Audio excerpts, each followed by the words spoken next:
India, we have that margin. When you write a note, our teachers make sure that we may leave a margin of error for everybody in life, including self.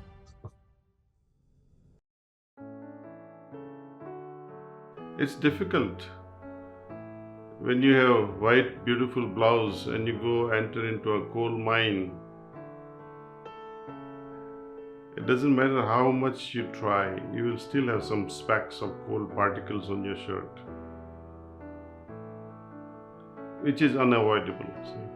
That's why this cleaning process, we said, all that we have acquired knowingly or unknowingly, whether I have accumulated these complexities and impurities knowingly, it's easy to remove. Deliberately, difficult to remove. Unknowingly, you don't know what you are up to in cleaning. But when you use this sankalpa in a very prayerful way, you'll see the magical impact of it, that yes, I am becoming purer and simpler. The whole idea of our evolution is how to regain our simplicity and purity that we used to enjoy while we were together as one united divine force. So we need to regain that resonance vibrationally, or purity if you like to say it. So our intentions will drive the whole game.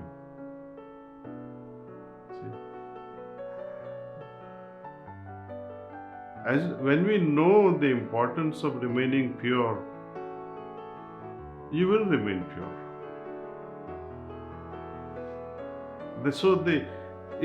What matters is intention. And as we go along with this practice, our lifestyle will become such that you will be able to say proudly, yes, Lord Krishna, now I am able to follow and live like a lotus. I don't gather impressions anymore. So a time will definitely come when, after a few years of practice, you'll stop doing this cleaning altogether. And the meditation that we practice for half hour a day, you'll drop this meditation altogether and say, now my whole life has become meditation. You will not be meditating actively and say, I'm meditating. But the way you have evolved in your mind and your consciousness becomes so much in tune with the divinity that the need to artificially sit and meditate will drop off, because it becomes your primary nature. You become absolutely meditative all the time. So the need to close your eyes will drop off as you advance spiritually. And need to also do this cleaning business will also drop off. Because more and more you become meditative, there are no chances of collecting dirt.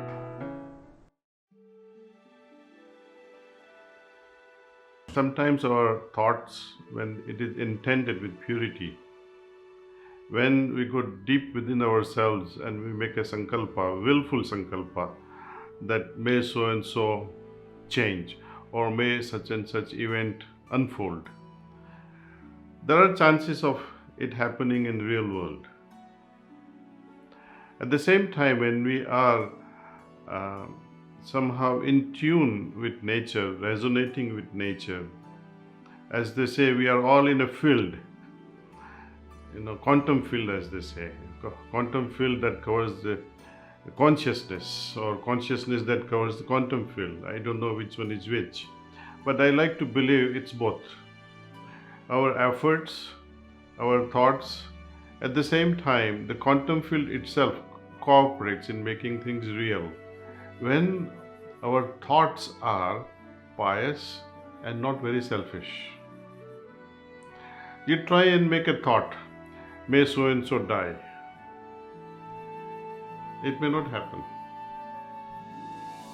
But if you make a thought, may such and such a person's life, oh God, help it extend, that can happen.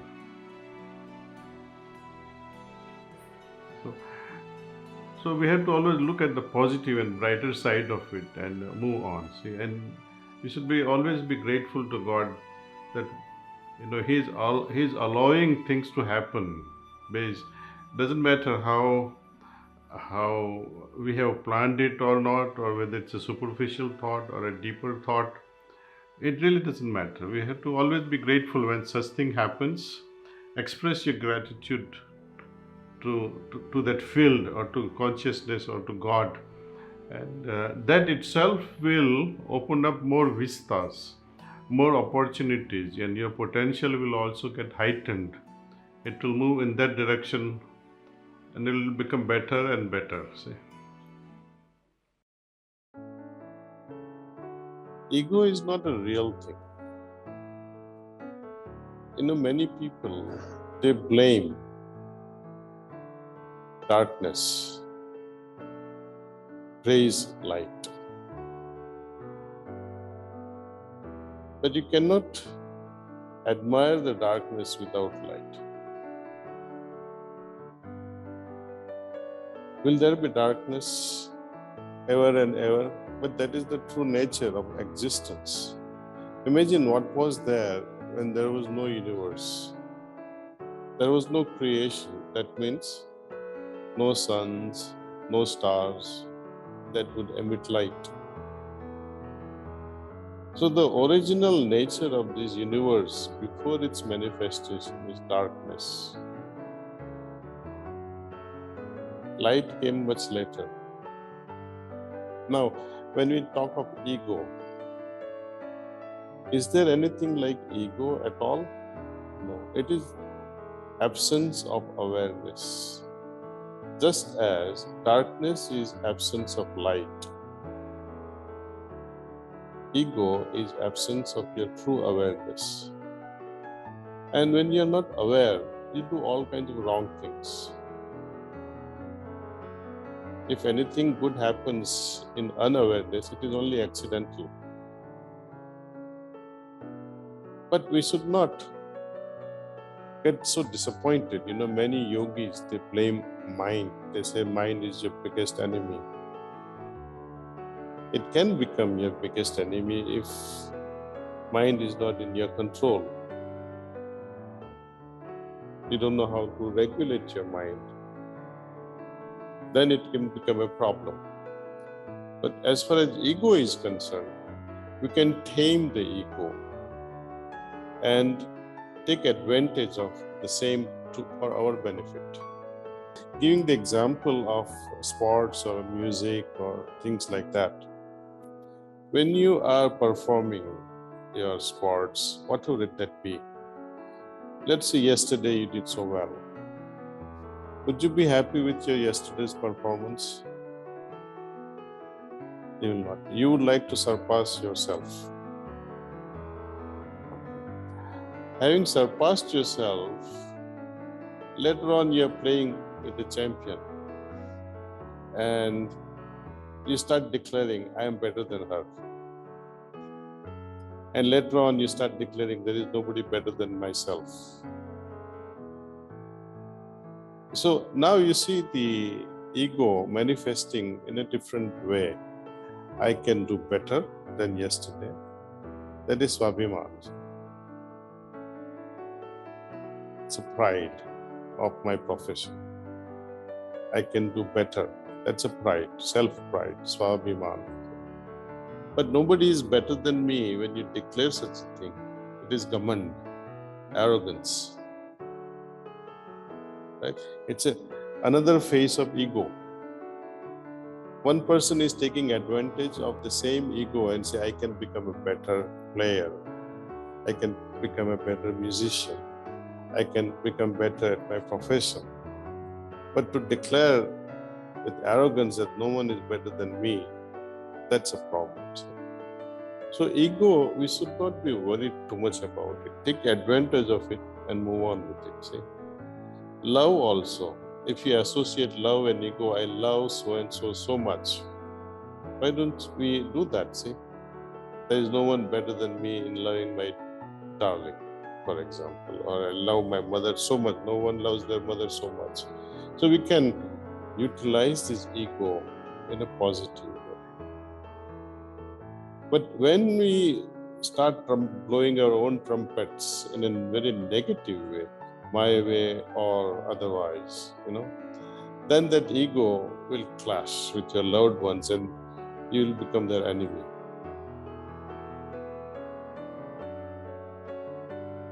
So it's up to us how we utilize these sentiments.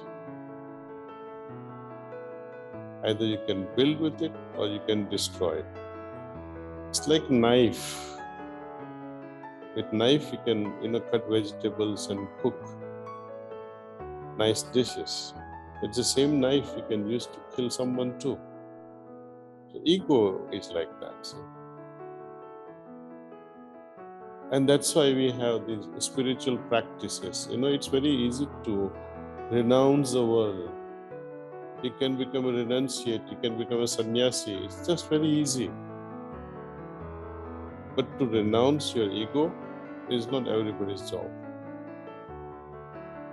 In a family life, we learn to sacrifice our own desires. We learn to swallow our own pride and ego.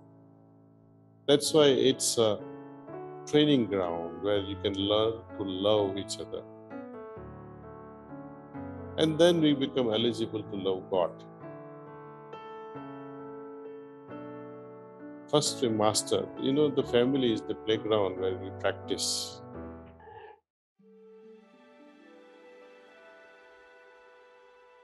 Now, in a family, when I have argument with my wife, maybe I'm hard at times, maybe she's hard at times. Would she have to accept what I say, or would I have to accept each time? And what action can I take to go against it? Will it be fruitful for me to take action? Is action any worth it? Or should I simply accept it as if the other person is never ever going to change? And once you settle down with this in your heart, there's peace.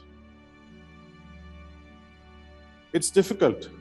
I know how difficult it can be in a real life situation. But there is no other way.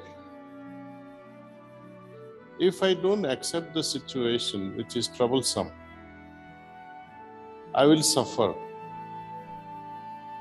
The suffering will go on.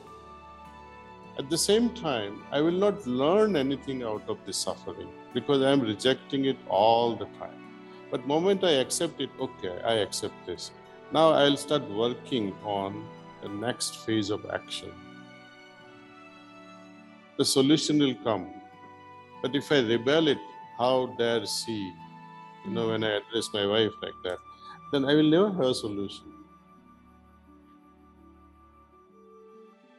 And there will be bitterness all the time.